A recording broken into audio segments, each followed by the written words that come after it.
ராஜா என்னை தம்முடைய அறைக்குள்ளே அழைத்து வந்தார் என்று வாசிக்கிறோம். அந்த அறை அவருடைய பிரசன்னத்தை பற்றியது, அவருடைய கூடாரத்தை பற்றிய ரகசியமாயிருக்கிறது.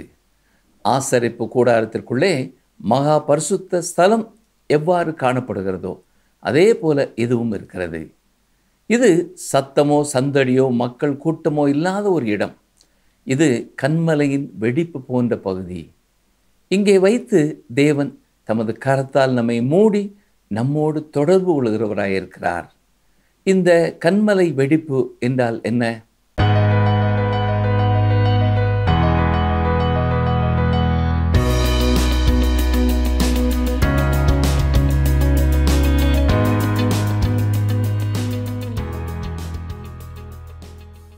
அன்பார்ந்த நேயர்களே, உங்களை மீண்டும் மற்றொரு நிகழ்ச்சியின் வாயிலாக சந்திப்பதில் மிகுந்த மகிழ்ச்சி அடைகிறோம். கடந்த நிகழ்ச்சியில் உன்னத பாட்டிற்கான முகவுரையை பார்த்தோம். உன்னத பாட்டானது சூலமத்தியாலின் அனுபவத்தை எடுத்து கூறுகிறது. இதில் கிறிஸ்தவ வாழ்க்கை என்பது வெறும் கடமையாக இல்லாமல் கிறிஸ்துவின் அன்பின் முழுமையான வெளிப்பாடாக இருக்க வேண்டும். நாம் கிறிஸ்துவின் குணங்களை நம் வாழ்க்கையில் பாவித்து அவரின் அன்பை உலகிற்கு காட்ட கடமையுள்ளவர்களாக இருக்கிறோம்.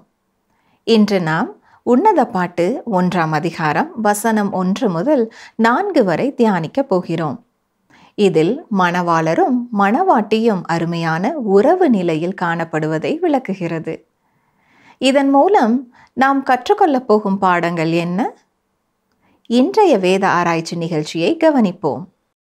கடந்த நிகழ்ச்சியிலே உன்னத பாட்டு புத்தகத்தின் முகவுரையை சிந்தித்தோம். நாம் இப்பொழுது உன்னத பாட்டு 1ஆம் அதிகாரத்தை தியானிக்கப் போகிறோம். இந்த பகுதிக்கு வரும் முன் உன்னத பாட்டு புத்தகத்தின் அறிமுக பகுதியிலே நாம் தியானித்த அந்த கால சூழ்நிலைகளையும் நிகழ்ச்சிகளையும் நினைவிற்கு கொண்டு வர வேண்டியது அவசியம். இந்த உன்னத பாட்டிலே 5 சிறிய கதைகள் அல்லது சிறிய பாடல்கள் காணப்படுகின்றன என்று கூறினேன். இவைகள் சூலமித்தியாளின் அனுபவத்தை வெளிப்படுத்துகிறதா இருக்கின்றன. இவள் மலை தேசத்திலே வாழ்ந்து வந்த ஒரு நாட்டுப்புற பெண்மணி. ஒரு நாளிலே மேய்ப்பர் இவளை சந்தித்தபடியால் இருவரும் அன்பால் ஆட்கொள்ளப்பட்டனர். ஒரு நாளிலே மேய்ப்பர் அவளை விட்டுவிட்டு திரும்ப வருவதாக வாக்கு பண்ணி சென்றார். ஆனால் அவள் எதிர்பார்த்தது போல அவர் அவ்வளவு சீக்கிரமாக வந்துவிடவில்லை. ஒரு நாளிலே சாலமோன் ராஜா வருவதாகவும் அவர் அவளை பார்க்க விரும்புவதாகவும் சொல்லப்பட்டது. அவளால் அதை நம்ப முடியவில்லை. ஆனால் அவள் ராஜாவினிடத்திலே அழைத்து வரப்பட்ட பொழுது உண்மையை உணர்ந்து கொண்டாள். தன்மேல் அன்பு கொண்ட மேய்ப்பரே அவர் என்று அங்கீகரித்து கொண்டாள். இந்த புத்தகத்தில் கூறப்பட்டுள்ள நிகழ்ச்சிகள் யாவும் வரிசை கிரமமாக சொல்லப்பட்டுள்ளன என்று வேத வல்லுநர்கள் கருதுகிறார்கள். ஆனால் இதில் உள்ள சில நிகழ்ச்சிகள் முன்னும் பின்னும் காணப்படுகின்றன என்றும், சில நிகழ்ச்சிகள் முன்பே நடந்து முடிந்தது இப்பொழுது திரும்ப நினைவு கூறப்படுவதாகவும் காணப்படுகின்றன என்றும் வேத வல்லுநர்கள் கூறுகிறார்கள். இது நாம் ஒத்துக்கொள்ளக்கூடியதாய் இருக்கிறது. இவை எல்லாவற்றிற்கும் மேலாக விசுவாசிகளான நமக்கு இந்த புத்தகம் ஆவிக்குரிய ரீதியிலே எந்த அளவுக்கு பிரயோஜனம் உள்ளதாய் இருக்கிறது என்பதே நம்முடைய முக்கியமான அணுகுமுறையாய் இருக்கிறது. விசுவாசிகளுக்கும் கிறிஸ்துவுக்கும் இடையே உள்ள அழகான அன்பின் உறவு எவ்வாறு இருக்கிறது என்பதை சித்திரம் போல இந்த சிறிய புத்தகம் வரைந்து காட்டுகிறது. உன்னத பாட்டு 1ஆம் அதிகாரம் 1ஆம் வசனத்தை பாருங்கள். சாலமோன் பாடின உன்னத பாட்டு. ஒருவேளை சிலர் இந்த புத்தகத்தை ஒரு நாட்டுப்புற பாடலுக்கு ஒப்பிடக்கூடும். ஆனால் இந்த புத்தகத்தில் உள்ள பாடல்கள் எல்லாம் சேர்ந்து ஒரு மகிமையான அற்புதமான நிகழ்ச்சியை தருகிறது. தம்முடைய ஜனங்களோடு கர்த்தர் பேசுவதற்கு பயன்படுத்திய வழிமுறைகளிலே இதுவும் ஒன்று. இந்த புத்தகம் விவாகம் இல்லாத நிலைமையை கண்டிக்கிறது. மேலும் இச்சையையும் திருமண ஒப்பந்தத்திற்கு உண்மையாக இல்லாத நிலைமையையும் கண்டனம் செய்கிறது. இது அருமையான திருமண அன்பை பற்றிய ஒரு பாடலாயிருக்கிறது. இந்த நாடகத்தில் வரும் கதாபாத்திரங்கள் எல்லாமே சிறந்தவை. மோசமான பாத்திரங்களோ மோசமான கருத்துக்களோ இதில் இடம்பெறவில்லை. இந்த புத்தகத்தை சாலமோன் எழுதியிருக்கிறார். உன்னத பாட்டு 1ஆம் அதிகாரம் 2ஆம் வசனம். அவர் தமது வாயின் முத்தங்களால் என்னை முத்தமிடுவாராக. உமது நேசம் திராட்சரசத்தை பார்க்கிலும் இன்பமானது. இந்த முதலாவது பாடலிலே மணவாளனும் மணவாட்டியும் அருமையான உறவு நிலையிலே காணப்படுகிறதை இந்த வசனத்தில் பார்க்கிறோம். அன்றைய நாட்களிலே முத்தமிடுவது சமாதானத்தின் உறுதிமொழியாய் காணப்பட்டது. அதாவது சமாதானத்தின் அடையாளமாய் இது கருதப்பட்டது. சாலமோன் என்ற பெயருக்கு உள்ளான அர்த்தம் சமாதானம் ஆகும். இவர் சமாதானத்தின் இளவரசனாயிருந்து சமாதானத்தின் நகரமான எருசலேமை ஆட்சி செய்தார். இந்த சூலமித்தியாள் என்பவள் சமாதானத்தின் மகளாய் காணப்படுகிறாள். மேலும் முத்தம் மிகவும் தனிப்பட்ட நெருக்கமான உறவை குறிக்கிறது. இயேசு கிறிஸ்து தம்முடையவர்களோடு கொண்டுள்ள உறவை போன்ற நெருக்கத்தை இது குறிக்கிறது. இயேசு கிறிஸ்து என்னோடும் உங்களோடும் தனிப்பட்ட முறையிலே தம்முடைய வார்த்தையின் மூலமாய் தொடர்பு கொள்கிறார். எனவேதான் நாம் வேத வசனத்தை தியானிக்கும்படியாக அடிக்கடி வலியுறுத்தப்படுகிறோம். நாம் வேதத்தை வாசித்தால் மட்டும் போதாது, அல்லது மனப்பாடமாக சில வசனங்களை படித்தால் மட்டும் போதாது. நாம் அவரோடு கூட தனிப்பட்ட உறவை வைத்து கொள்ள வேண்டும். இதன் மூலமாக அவர் நம்முடைய இருதயத்தோடு தம்முடைய வாயின் வார்த்தைகளை கொண்டு பேச முடியும். அவர் தமது வாயின் முத்தங்களால் என்னை முத்தமிடுவாராக. அவர் நமக்கு சமாதானம் கூறுகிறார். தனிப்பட்ட முறையிலே இயேசு ஒருவரே மனிதனுடைய இருதயத்தோடே சமாதானமான வார்த்தைகளை பேசி சமாதானம் அருள முடியும். நாம் பழைய ஏற்பாட்டிலே கிறிஸ்துவுக்கு அடையாளமானவர்களை பார்க்கிறோம். மூடி ஸ்டீவார்ட் என்பவர் இவ்வாறு எழுதியிருக்கிறார்: மோசேயும் தீர்க்கதரிசிகளும் வந்தார்கள், ஆரோனும் ஆசாரியர்களும் வந்தார்கள், எல்லாவற்றிற்கும் இறுதியாக தாவீதும் அரசர்களும் வந்தார்கள், இப்பொழுது அவரே வருவாராக. உண்மையான தீர்க்கதரிசியும் உண்மையான ஆசாரியரும் உண்மையான ராஜாவான தம் மக்களுக்கு எல்லாமுமான இயேசு ராஜா வருவாராக என்கிறார். அதேபோன்று தேவனோடு மிக நெருக்கமான உறவு கொண்டிருந்த பெர்னட் என்ற தேவனுடைய மனிதர் கூறும் கருத்தையும் கவனியுங்கள். நான் மோசேயின் சத்தத்தை கேட்டதில்லை, ஏனெனில் அவன் திக்குவாயன். ஏசாயாவின் உதடுகள் அசுத்த உதடுகள். எரேமியா சிறுவனாயிருந்தபடியினால் அவனால் பேச முடியாது. மற்ற எல்லா தீர்க்கதரிசிகளும் ஊமையர்கள். அவரை கொண்டே அவர்கள் பேச வேண்டும். அதனால் அவரே பேசுவாராக என்கிறார். காதுள்ளவன் கேட்க கடவன். அவர் பேசும் சமாதானமான வார்த்தைகளை கேட்பானாக. இயேசு சிலுவையில் சிந்திய இரத்தத்தினாலே உண்டான பாவ மன்னிப்பை பெறுவதன் மூலம் சமாதானம் பெறுவானாக.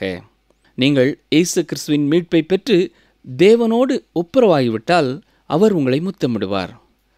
திருமண உறவை ஏற்படுத்திக் கொள்வார். கிறிஸ்து முத்தமிடுவதன் மூலமாக விசுவாசிக்கும் தனக்கும் இடையேயான திருமண உடன்படிக்கையை உறுதிப்படுத்தி முத்தரிக்கிறார். அதை உங்களுக்கும் செய்வார். இன்றைய நாட்களிலே திருமணத்தில் கணவன் மனைவிக்கு முத்தம் கொடுக்கிற காரியமும் இந்த ஒப்பந்தத்தை உறுதிமொழியை நிலைப்படுத்துகிறதாகவே இருக்கிறது. இயேசு நம்மை ரட்சிக்கும் பொழுது நமக்கு மீட்பை மட்டும் தருகிறதில்லை, விடுதலையையும் சேர்த்தே தருகிறார்.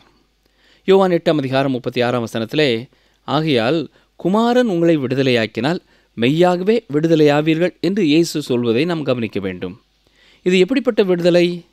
நாம் தேவனிடத்திலே வந்து, கர்த்தாவே, நான் என் சரீரத்தை உமக்கு ஜீவ பலியாக தருகிறேன் என்று ரோமர் 12:1 சொல்லப்படுவது போல நாம் அவரிடத்திலே ஒப்பு கொடுக்கும் பொழுது அந்த விடுதலையை பெறுகிறோம். நாம் நம்மை முழுமையாக அவரிடத்திலே அர்ப்பணிக்கும் பொழுது கிறிஸ்துவோடு கூட இப்படிப்பட்ட தனிப்பட்ட உறவை நாம் பெற்றுக்கொள்கிறோம். நீங்கள் இப்படிப்பட்ட தேவனுடைய பிள்ளைகளாக இருக்கிறீர்களா? ஒருவேளை நீங்கள் தேவனுடைய கிருபையை பெறுவதற்கு அவரை நெருங்கி சேர பயப்படுகிற ஒரு ஆத்மாவாய் காணப்படுகிறீர்களா? நீங்கள் இந்த கிருபைகளை சுதந்திரித்துக் கொள்ள வேண்டும் என்று அவர் விரும்புகிறார். எபேசியர் நிருபத்தை பாருங்கள்.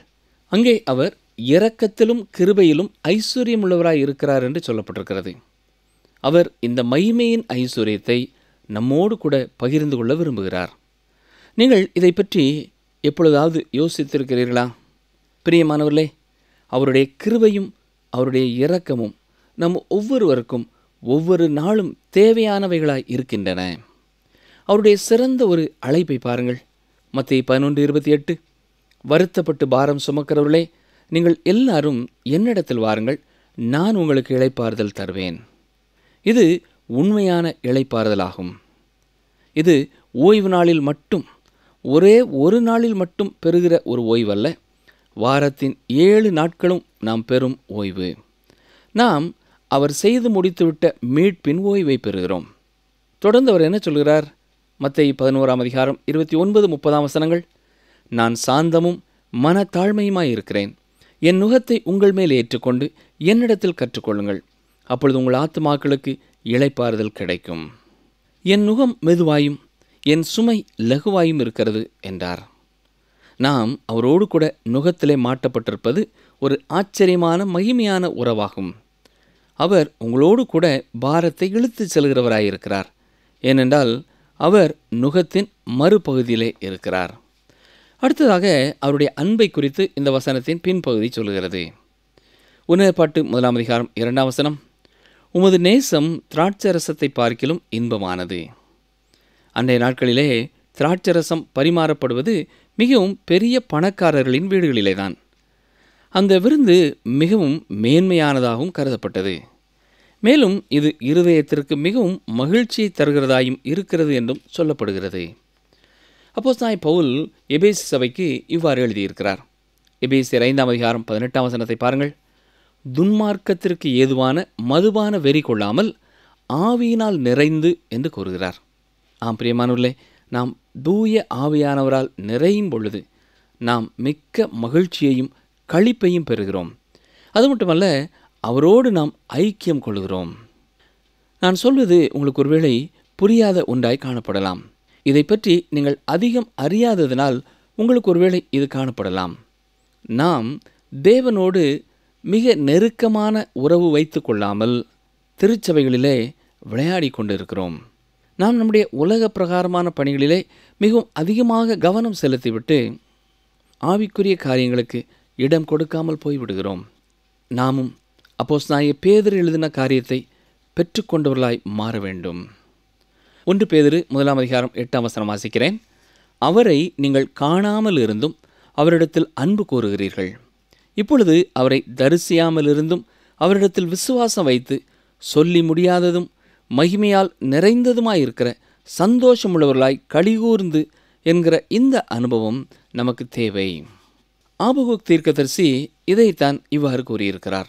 ஆபகுக் 3 அதிகாரம் 17-18 வசனங்கள், அத்திமரம் துளிர் விடாமற் போனாலும் திராட்சை செடிகளில் பழம் உண்டாகாமற் போனாலும் ஒலிவ மரத்தின் பலன் அற்று போனாலும் வயல்கள் தானியத்தை விளைவியாமற் போனாலும் கிடையில் ஆட்டு மந்தைகள் முதலற்று போனாலும் தொழுவத்திலே மாடு இல்லாமற் போனாலும் நான் கர்த்தருக்குள் மகிழ்ச்சியாயிருப்பேன், என் ரட்சிப்பின் தேவனுக்குள் களி கூறுவேன் என்கிறார். உங்களால் இவ்வாறு கூற முடியுமா? அவ்வாறு உங்களால் கூற முடியும் என்றால் உமது நேசம் திராட்சரசத்தை பார்க்கிலும் இன்பமானது என்றும் உங்களால் கூற முடியும். அருமையானுள்ளே, உங்கள் வாழ்க்கையிலே களிப்பை கண்டிருக்கிறீர்களா? ஆவிக்குரிய களிப்பினாலே, மிக அதிகமான சந்தோஷத்தினாலே இதை நீங்கள் பெற முடியும். ஒருவேளை திராட்சை ரசம் அதிகமானால் அது உங்களை மயக்கமுற செய்யும். அது தற்காலிகமான ஒரு களிப்பையும் மகிழ்ச்சியையுமே தரும். ஆனால் பரிசுத்த ஆவியை உங்கள் வாழ்க்கையிலே நீங்கள் பெற்றுக்கொள்வீர்கள் என்றால் நீங்கள் ஆவிக்குரிய களிப்பை பெற்றுக்கொள்ள முடியும். அவர் உங்கள் இருதயத்திலே தேவனுடைய அன்பை ஊற்றி விடுவார். பரிசுத்த ஆவியானவர் உங்களுக்கு மிகவும் தேவை என்பதிலே இதுவும் ஒரு முக்கியமான காரணமாகும்.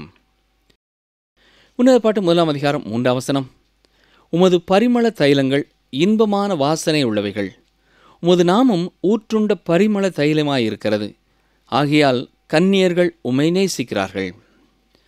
பரிமள தைலம் என்பது வாசனை திரவியம். இயேசு கிறிஸ்து பூமியிலே தன்னுடைய வாழ்க்கையை ஆரம்பித்த பொழுது, அதாவது அவருடைய பிறப்பிலே வெள்ளைப்போளம் கொடுக்கப்பட்டது. அதே போல அவர் மரிக்கும் பொழுதும் அவருடைய சரீரத்திலே பூசுவதற்காக வெள்ளைப்போளம் பயன்படுத்தப்பட்டது. பூமியின் வாழ்க்கையின் ஆரம்பம் முதல் முடிவு வரை அவர் வாசனை திரவியத்தை உடையவராயிருந்தார். வாழ்க்கை முழுவதும் ஜீவ வாசனை உடையவராயிருந்தார். அவர் சிலுவையிலே நமக்காக மரித்த பொழுதும் அவர் நம்மேல் கொண்டிருந்த அன்பு வாசனை உலகத்தையே நிரப்பியது.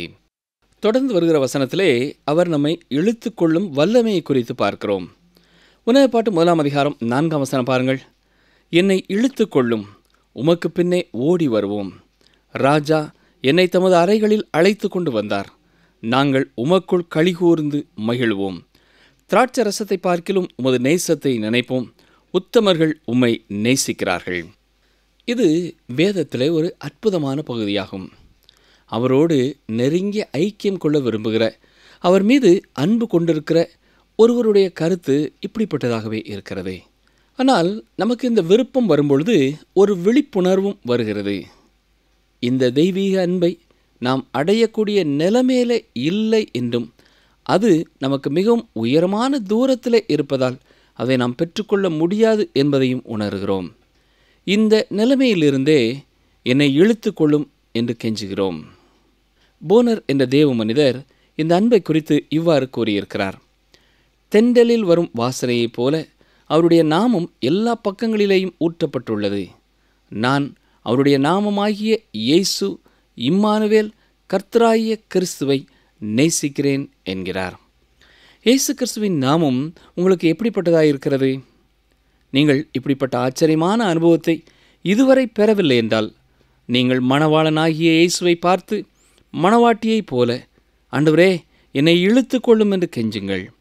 நீங்கள் தேவனுடைய பிள்ளையாக இருப்பீர்கள் என்றால், ஆண்டவரே என்னை இழுத்து கொள்ளும் என்று சொல்லுங்கள்.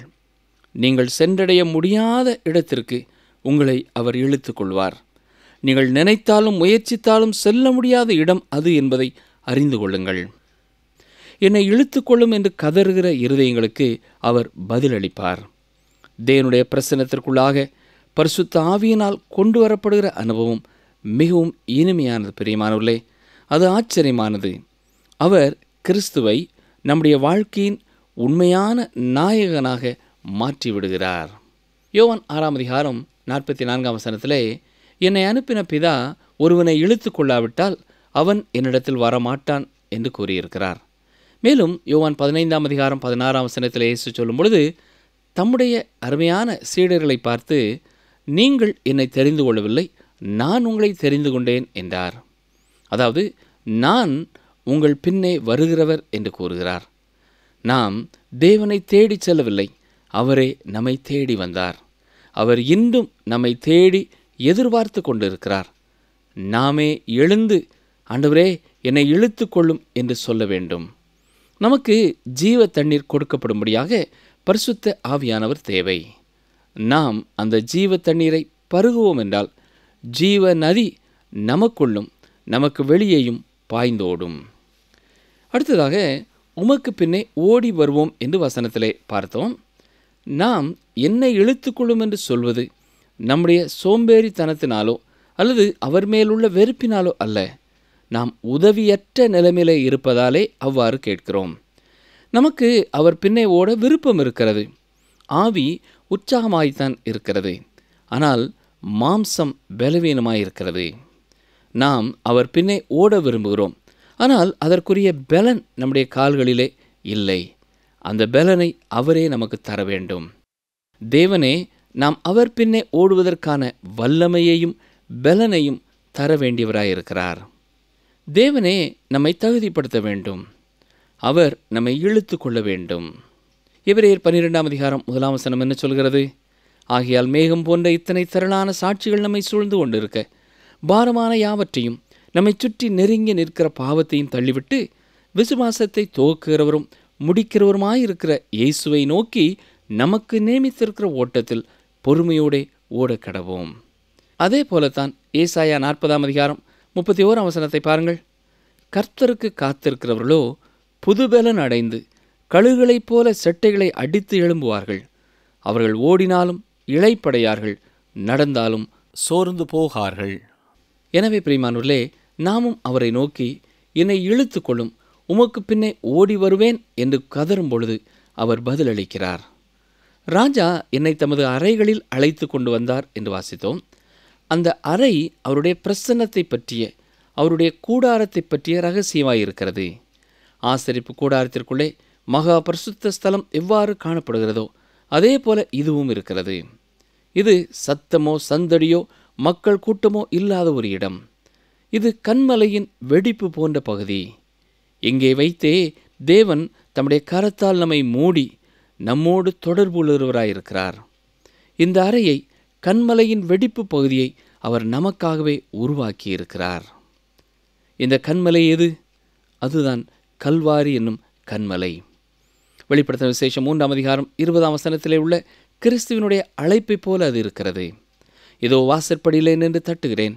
ஒருவன் என் சத்தத்தை கேட்டு கதவை திறந்தால் அவனிடத்தில் நான் பிரவேசித்து அவனோடே போஜனம் பண்ணுவேன், அவனும் என்னோடே போஜனம் பண்ணுவான். தேவனோடு ஐக்கியம் கொள்வது என்பது எவ்வளவு பாக்கியமான ஒரு காரியம் இல்லையா? நாமும் ஏசாயாவோடு கூட இணைந்து இவ்வாறு கதற வேண்டும். ஐயோ, அதமானேன், நான் அசுத்த உதடுகள் உள்ள மனுஷன், அசுத்த உதடுகள் உள்ள ஜனங்களின் நடுவிலே வாசமாயிருக்கிறவன். சேனைகளின் கர்த்தராகிய ராஜாவை என் கண்கள் கண்டதே என்று கூறுவோமாக. அப்பொழுது ராஜா நம்மை அவரது அறைகளிலே அழைத்து கொண்டு செல்வார். அவரே நம்மை தொட்டு குணமாக்குவார். அவரே நமக்கு மீட்பை கொடுப்பார். அவரே பலிபீடத்திலிருந்து நெருப்பு தழலை எடுத்து வந்து நம்முடைய உதட்டை தொட்டு அவரே நம்மை சுத்தம் செய்வார். இவரே மிக பெரிய பலியாக தன்னையே ஒப்பு கொடுத்தவர். அடுத்ததாக, நாங்கள் உமக்குள் களிகூர்ந்து மகிழ்வோம் என்று வாசித்தோம். இந்த களிகூறுதல் நம்முடைய சபையிலே, நம்முடைய வாழ்க்கையிலே மிகவும் தேவையான ஒன்றாய் இருக்கிறது. இயேசு யோவான் 10:10 கூறும் பொழுது, நானோ அவைகளுக்கு ஜீவன் உண்டாயிருக்கவும் அது பரிபூர்ணப்படவும் வந்தேன் என்றார். மேலும் 1 யோவான் 1:4 யோவான் சொல்லும் பொழுது, உங்கள் சந்தோஷம் நிறைவாயிருக்கும்படி இவைகளை உங்களுக்கு எழுதுகிறோம் என குறிப்பிடுகிறார். நாம் சபையிலே சடங்காச்சாரங்களை விட்டுவிட்டு தேவனிடத்திலே தனிப்பட்ட உறவு கொண்டு உண்மையான மகிழ்ச்சியை பெற்றுக்கொள்வோமாக. உங்களுக்கு தேவன் எவ்வளவு நெருக்கமாயிருக்கிறார்? நீங்கள் தேவனுக்கு எவ்வளவு நெருக்கமாயிருக்கிறீர்கள் என்பதே விசுவாசிகளுக்குள்ளே எழும்ப வேண்டிய மிக முக்கியமான ஒரு கேள்வி. நாங்கள் உமக்குள் களிகூர்ந்து மகிழ்வோம். திராட்சரசத்தை பார்க்கிலும் உமது நேசத்தை நினைப்போம். உத்தமர்கள் உம்மை நேசிக்கிறார்கள். திராட்சரசத்தை பார்க்கிலும் உமது நேசத்தை நினைப்போம் என்று 4 இறுதி பகுதியிலே பார்க்கிறோம். இன்று சமுதாயத்திலே பார்ப்பீர்கள் என்றால் அநேகர் தேவனை மறந்து மதுவை அதிகம் நினைப்பதை பார்க்கிறோம். தங்களுடைய வேலையை செய்ய, தங்களுடைய வாழ்க்கை பிரச்சனைகளை எதிர்கொள்ள மது மிகவும் அவசியம் என்று இவர்கள் நினைக்கிறார்கள். மதுபானத்தை குடிப்பதின் மூலம் அவர்கள் பிரச்சனைகளை குறைக்கவில்லை, உண்மையில் அதை அதிகமாக்குகிறார்கள். ஆனால் ஒரு தேவனுடைய பிள்ளைக்கு மதுவின் மேலல்ல, தேவனுடைய நேசத்தின் மீதே நினைவு இருக்க வேண்டும். தேவன் என்னை நேசிக்கிறார் என்ற எண்ணம் எப்பொழுதும் அவனுடைய மனதிலே இருக்க வேண்டும். நமக்கு கொடுக்கப்பட்டுள்ள பரிசுத்த ஆவியானவராலே தேவனுடைய அன்பு நம்முடைய இருதயங்களிலே ஊற்றப்பட்டிருக்கிறது. அவர் தம்முடைய அன்பை வெளிப்படுத்தி காட்ட விரும்புகிறார். எபேசியர் 5:18 துன்மார்க்கத்திற்கு ஏதுவான மதுபான வெறி கொள்ளாமல் ஆவியில் நிறையுங்கள் என்று சொல்லுகிறது. எபேசியர் 5:19 சங்கீதங்களினாலும் கீர்த்தனைகளினாலும் ஞான பாட்டுகளினாலும் ஒருவருக்கொருவர் புத்தி சொல்லிக்கொண்டு உங்கள் இருதயத்தில் கர்த்தரை பாடி கீர்த்தனம் பண்ணி என்று சொல்லப்பட்டிருக்கிறது. நாம் இந்நாட்களிலே கர்த்தரை அதிகமாக துதிக்க வேண்டியவர்களாக இருக்கிறோம். பிரியமானவர்களே, கர்த்தருக்குள் நாம் களி கூற வேண்டும். நாங்கள் உமக்குள் களிகூர்ந்து மகிழ்வோம். திராட்சை ரசத்தை பார்க்கிலும் உமது நேசத்தை நினைப்போம் என்று நாம் கூறுவோமாக. அடுத்ததாக, உத்தமர்கள் உம்மை நேசிக்கிறார்கள் என்று வசனத்திலே பார்த்தோம். யார் உத்தமர்கள்? அவரை சார்ந்து கொண்டவர்களே உத்தமர்கள். என்னை இழுத்து கொள்ளும் என்று கூறி அவர் இழுத்து கொண்டதால் அவர் பின்னே ஓடி வருகிறவர்கள் இவர்கள்தான். தேவன் இவர்களை பலப்படுத்தியதால் அவருக்காக வாழ்க்கை ஓட்டத்திலே ஓடுகிறவர்கள். விசுவாசத்தை துவக்குகிறவரும் பரிபூர்ணப்படுத்துகிறவருமாகிய இயேசுவையே பார்த்து கொண்டு ஓடுகிறவர்கள்தான் இந்த உத்தமர்கள். கிறிஸ்தவ வாழ்க்கை என்பது அன்பு தொடர்பான ஒரு காரியமாகும். அவர் நம்மில் முதலாவது அன்பு கூர்ந்தபடியால் நாமும் அவரிலே அன்பு கூறுகிறோம். அவர் நமக்காக அவரையே கொடுக்கும் அளவிற்கு நம்மிலே அவர் அன்பு கூர்ந்திருக்கிறார். எனவே இப்பொழுது அவர் நம்மை நோக்கி, உன் அன்பு எனக்கு தேவை என்கிறார். பிரியமானவர்களே, இது நம்மை முத்தரிக்கிறது. நீங்கள் அவரை நேசிக்கவில்லை என்றால் நேசிப்பது போல நடிக்க வேண்டாம். முற்றிலும் அவரை விட்டு வெளியேறுங்கள். அவரை நேசிக்கவும் அவரை பின்தொடர்ந்து ஓடவும் முடிவு செய்வீர்கள் என்றால் அவருக்குள் இருங்கள். நீங்கள் அவரிலே அன்பு கூறாமல் செய்கிற அனைத்து காரியங்களும் வீண். நிகழ்ச்சி கேட்டுக்கொண்டிருக்கிற அருமையான சகோதரனை சகோதரியே, உங்கள் திருச்சபையிலே நீங்கள் முக்கியமான ஒரு நபராய் காணப்படலாம். ஆனால் உங்கள் தனிப்பட்ட வாழ்க்கையிலே ஆண்டவருக்கும் உங்களுக்கும் உள்ள தொடர்பு சரியானதாக இருக்கிறதா?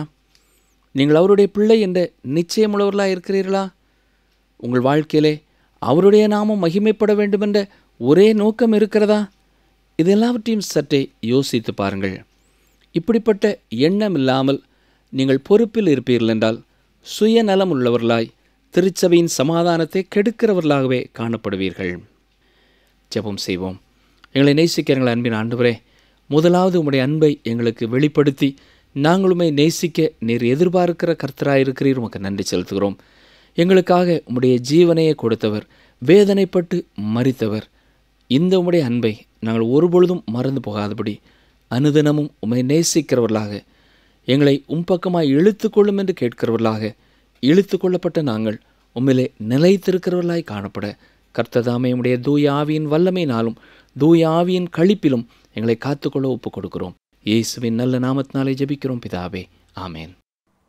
முதலாவது வசனத்தின் 2வது பகுதியிலே அவருடைய நேசம் திராட்சை ரசத்தை காட்டிலும் உறுதியாக உள்ளது என்பதை கற்றுக்கொண்டோம். திராட்சை ரசம் என்பது மகிழ்ச்சியின் உச்சத்தை குறிக்கிறது. இதை பேதுருவும் ஆபகுக்கும் அருமையாக விளக்கியிருக்கிறார்கள். ஆபகுக் கூறுகிறார், அத்திமரம் துளிர்விடாமல் போனாலும் திராட்சை கொடி பலன் கொடாமல் போனாலும் கர்த்தருக்குள் மகிழ்ச்சியாயிருப்பேன்.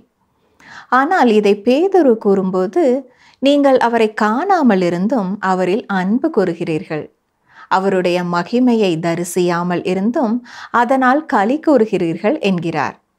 ஆம் அன்புக்குரியவர்களே, நாம் அவரை காணாமல் இருந்தாலும் அவர் மேல் அன்பு கூறுகிறோம், அவருடைய மகிமையை அனுபவித்து கொண்டிருக்கிறோம். இந்த அனுபவமானது திராட்சை ரசத்தை விட மிக அதிகமானது.